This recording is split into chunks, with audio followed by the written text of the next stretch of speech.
Hey guys, it's Dan. Welcome back. I have quite a number of Victrix kits actually to unbox for you guys now. As those of you who voted in the poll, thank you all. I think we're up to 90 people, which is like 10 times the number I thought would be voting in the poll of the kits that I just got from Victrix.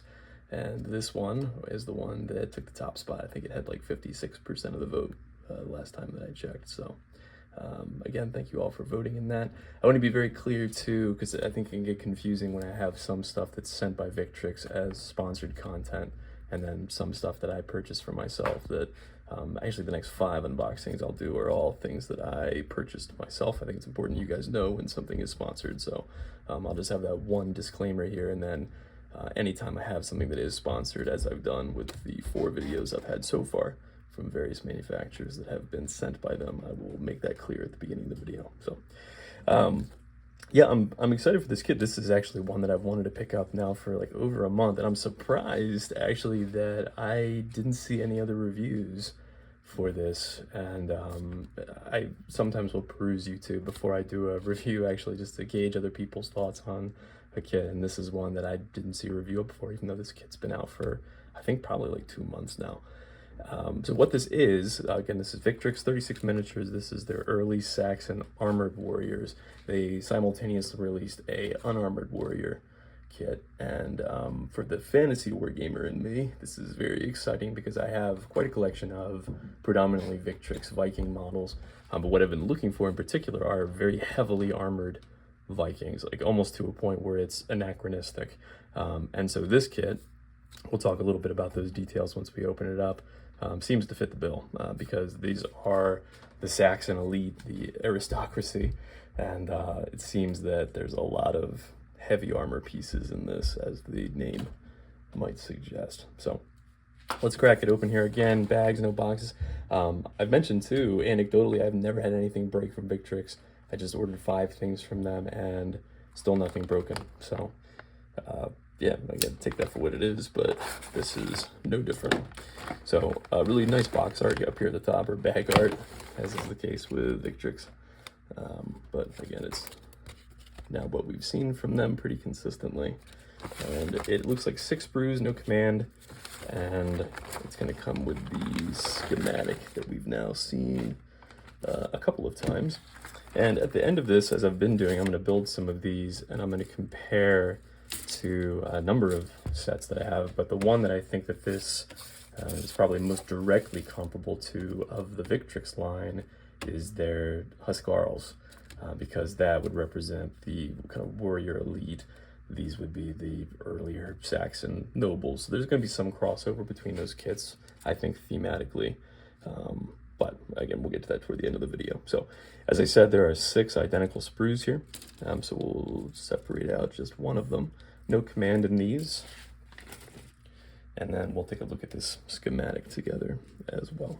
So again, taking a look at this, this is now what we've seen from Victrix a couple of times, where they have, you know, body B1, B2, B3, B4, etc. And new to us, we saw a little bit of this foreshadowed in the Victrix Medieval Knights set that we just looked at together. But you can see there's more heads in this kit that are specific to certain bodies. And my normal disclaimer applies here, where I've found from experience that a lot of the time you can use more heads, more weapon arms than they recommend here on different bodies. But new to us for Victrix, again, so it looks like there are 4 bodies that have specific heads that they're recommending, and then 2 down here that you can use any of these heads here.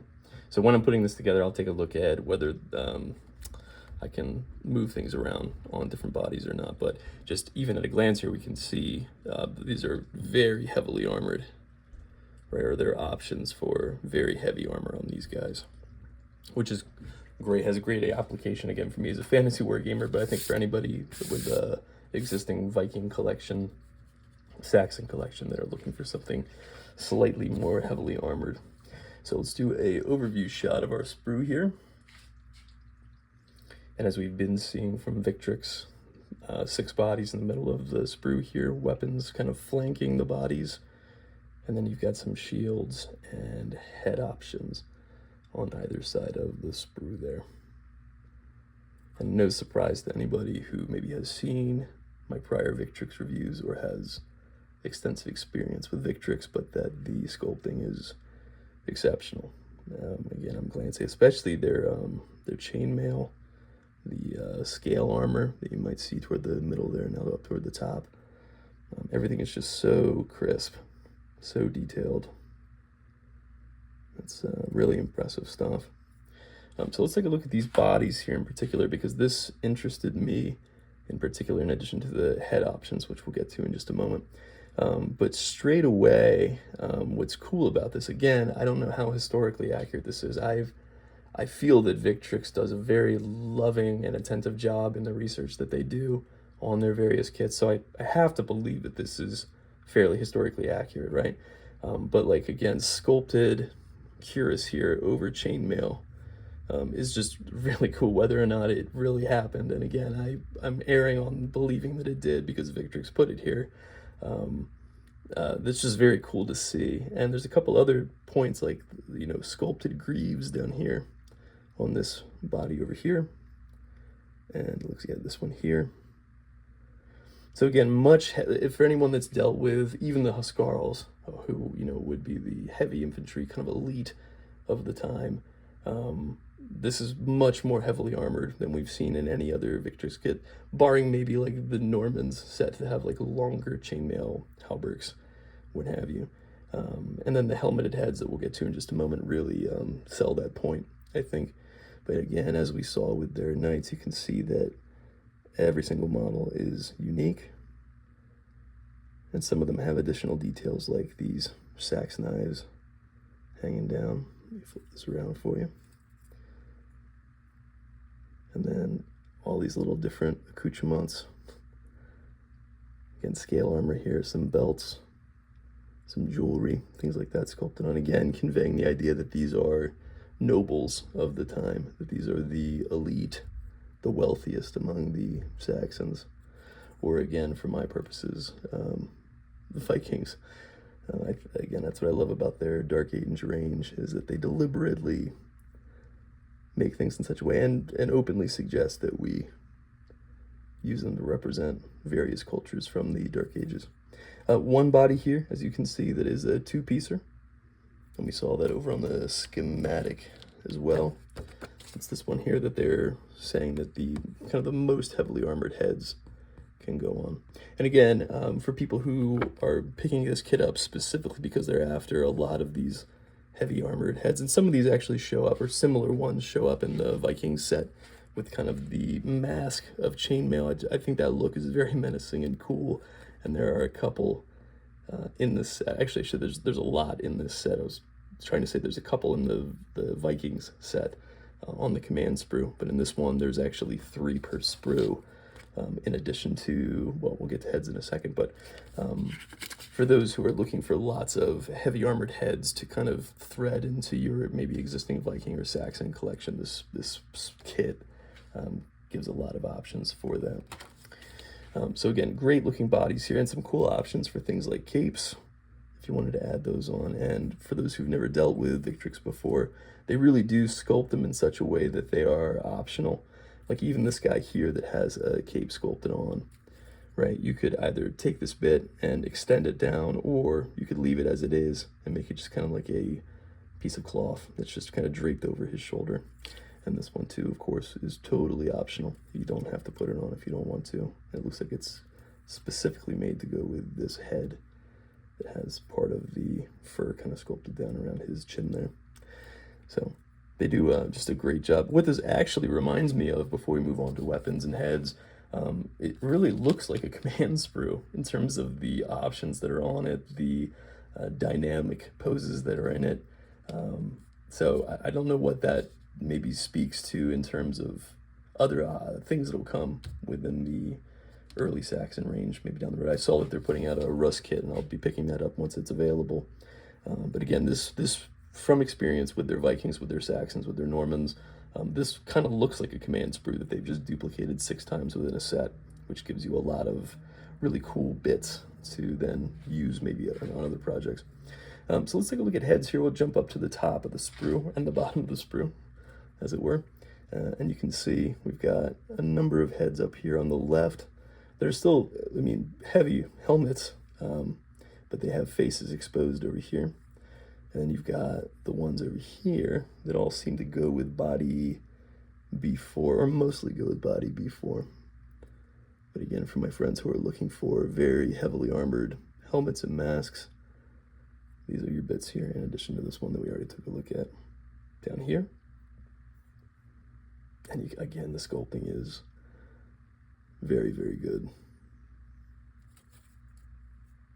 Same thing on the backs here. As we talked about in the last set, where there, again, the last being the Victrix Medieval Knights, where there were a couple of heads that were unique to a body, you can always tell by looking at the attachment points, because those are going to be the ones that are unique to certain bodies, whereas like this one is just kind of a generic flat bottom to the head, and that would attach to, really, again, Victrix does a good job between sets. Like I can tell just from looking at this, having dealt with their Viking set, for example, that this head would drop on a Viking body with no issue whatsoever. Even these attachment points are actually similar to the ones that show up in that Viking set as well. So I wonder if any of those would just plop right on. But regardless, as I've said before as well, with some minor cutting work, it's super easy to get a lot of these heads to drop onto bodies that they're not necessarily specifically designed for. Then we'll flip over here and take a look at the other heads. So again, another helmeted head, but with the face exposed. And this one actually looks like it comes with a kind of chainmail coif. Yeah, it's this guy here. So you would drop that on. If you wanted to use this head, you could drop that on here and then drop that on top of it. So again, even the regular helmeted heads are still quite heavily armored, as these are wealthy noblemen. And this was probably the coolest bit that I saw, again, looking at the schematic to kind of help us here. But this particular bit is this one here. That is a vaguely, I don't know, Eastern Roman looking helmet and mask, like armored mask. And it goes on top of either this here or this one here, which has an armored like neck piece with a beard sticking out of the bottom, which is just really cool. So that's your piece there. So these three all go together if you like. And this one here, again, same thing with this one here, where there's a kind of chainmail coif there that you would then plop the head down on top of, and a couple of other, call them generic head options, all of which have the regular attachment points on the back. So a good mix of head options there, again, especially for those with an eye toward blending this in, maybe with your existing Dark Age collections. In terms of weapons, again, it might help to bring the schematic in here to give you a better idea of what goes where, and then we'll take a look at the sprue here in a second. But you can see almost every one, well, certainly everyone has a hand weapon option, like a sword or an axe option, right? And almost everybody can be armed with a spear. So you can see, again, spears everywhere, even up here. This is like a command spear, or it could just be a long spear, whatever you like. But it looks like this is the only one that they're suggesting has no spear option. And again, I'll put an asterisk on that I can tell just from looking at this.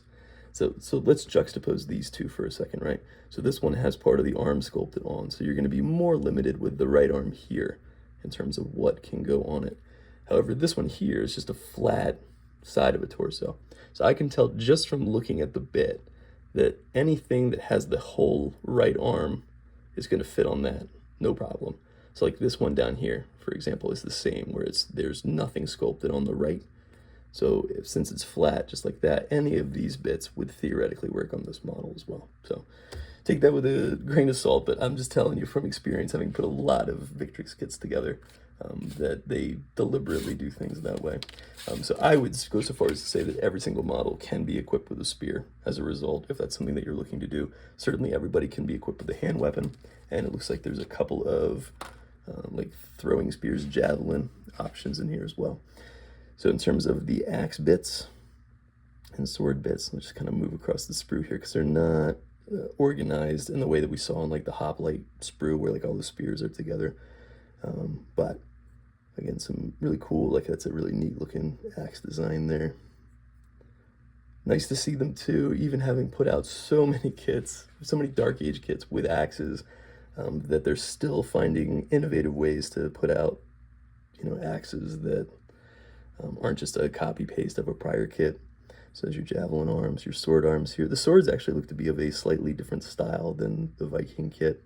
And Victrix sent confirmation, actually, as some people have speculated, that the weapons now are 20% larger than they were in prior kits. And that was based on customer feedback, concerns over snapping. Again, I'd never had any issues with that, but I had heard people say that they either had that happen or were worried about that happening.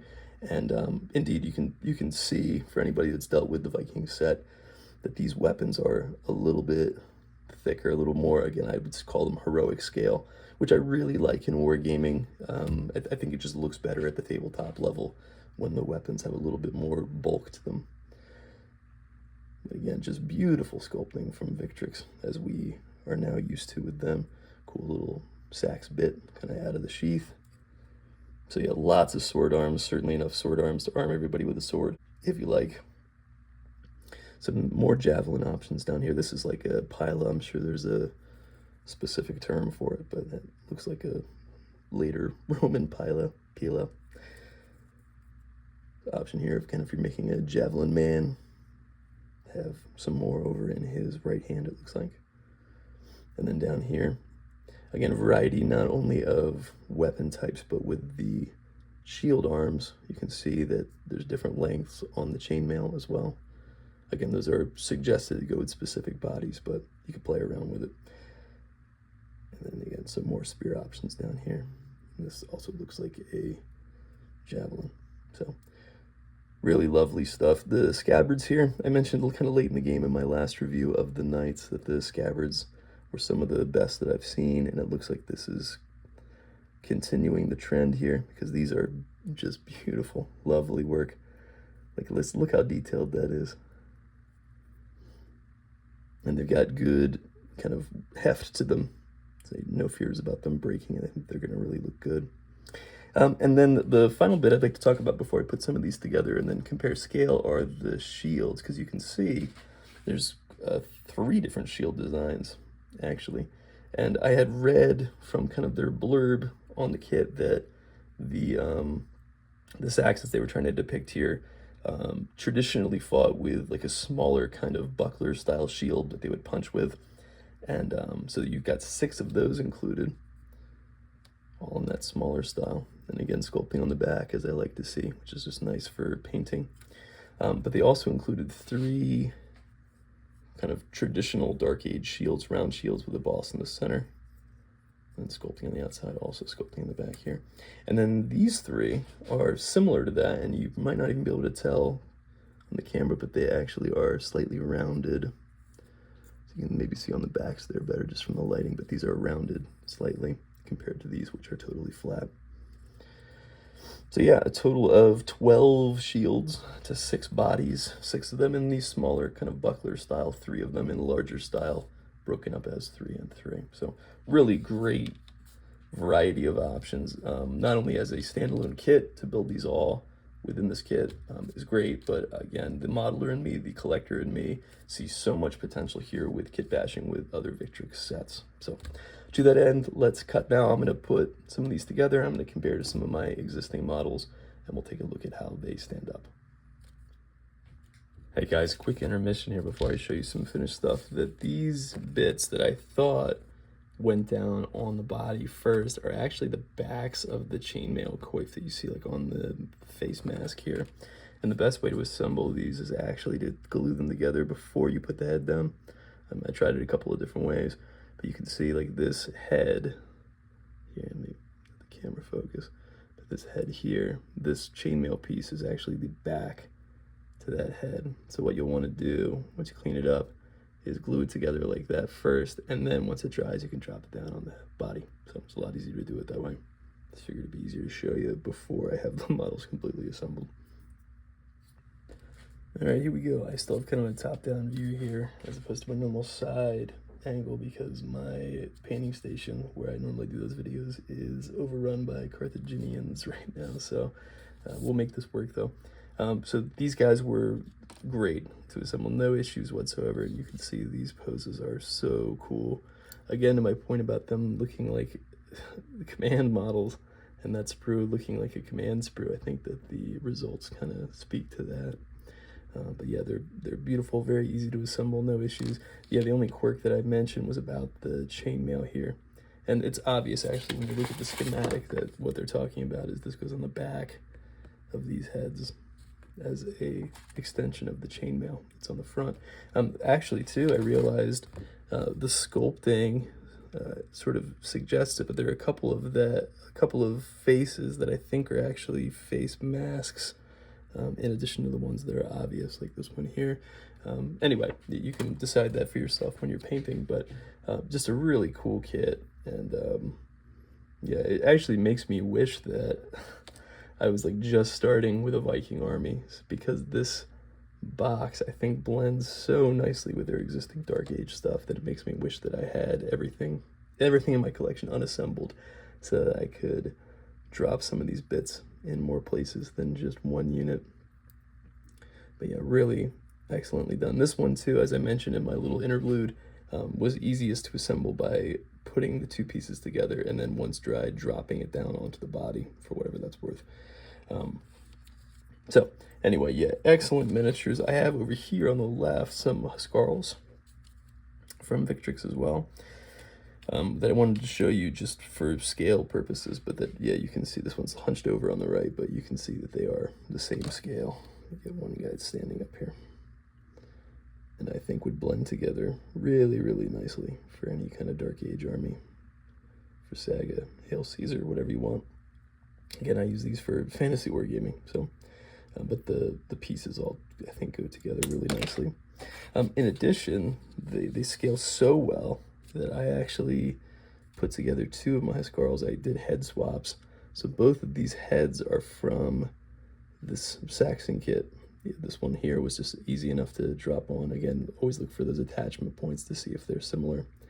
And then you can see that one popped on without any issue whatsoever. And even this more like complicated one, which has the two-part chainmail, goes on the back of the helmet. When you put it together, you just kind of have to find the natural pose that makes the chainmail look natural. And yeah, there's the result. So again, they go on without any issue. So I'll actually probably end up doing that in the same way I've been doing with my Fireforge models, taking the bits from the Medieval Knight set to add some more variety. I think I'm going to do that with my Huskarls. Take a lot of the armored bits from this new kit and add them in over there. So another excellent kit from Victrix, and a fantastic addition to their Dark Age line. And for all of us playing Dark Age systems or with Dark Age armies, it's great to pick up this kit, even just to use as I keep joking about, like command figures for all of your existing units. So yeah, definitely worth picking up if this is something that interests you. In terms of videos I'm going to be putting out next, as is foreshadowed, I have 4 more Victrix unboxings, and in fact, Victrix is also going to be sending me their Teutonic heads once those release, so it's going to be kind of a wall of Victrix incoming. I also have my Carthaginians, those Hail Caesar Hannibal's veterans, are almost done. I just got to finish basing them, and then I'll put out a how-to video on painting those. So lots of stuff on the horizon. Thank you all for watching, and in the meantime, happy gaming, guys.